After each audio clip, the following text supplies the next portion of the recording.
उन्हाळी वाळवणातील अशी पांढरी शुभ्र तांदळाची कुरडई अगदी कोणालाही पहिल्याच प्रयत्नामध्ये पटकन जमेल आणि ती सुद्धा कमी वेळेमध्ये. तर ही अशी पांढरी शुभ्र तांदळाची कुरडई गव्हाची कुरडई बनवण्यापेक्षा तांदळाची कुरडई बनवायला अगदी सोपी पद्धत आहे.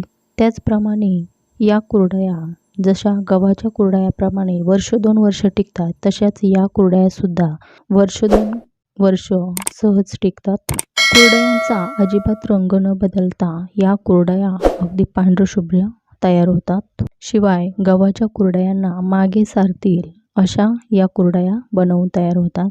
तर या कुरडयांचा फुल व्हिडिओ मी चॅनलवर अपलोड केलेला आहे. नक्की चॅनलवर जाऊन हा व्हिडिओ पाहू शकता. आणि या उन्हाळ्यामध्ये अशा पद्धतीच्या पांढऱ्या शुभ्र तांदळाच्या कुरडया बनवू शकता. या कुरडया ज्या पद्धतीने आपण गव्हाच्या कुरडया बनवतो त्याच पद्धतीने या कुरडया आपल्याला उन्हामध्ये कडकडीत वाळवून घ्यायच्या आहे. म्हणजे त्या स्टोर केल्यानंतर वर्ष 2 वर्ष टिकल्या जातात. अजिबात त्यांचा रंग बदलत नाही, चव बदलत नाही आणि शिवाय अगदी चौपट फुलल्या जातात.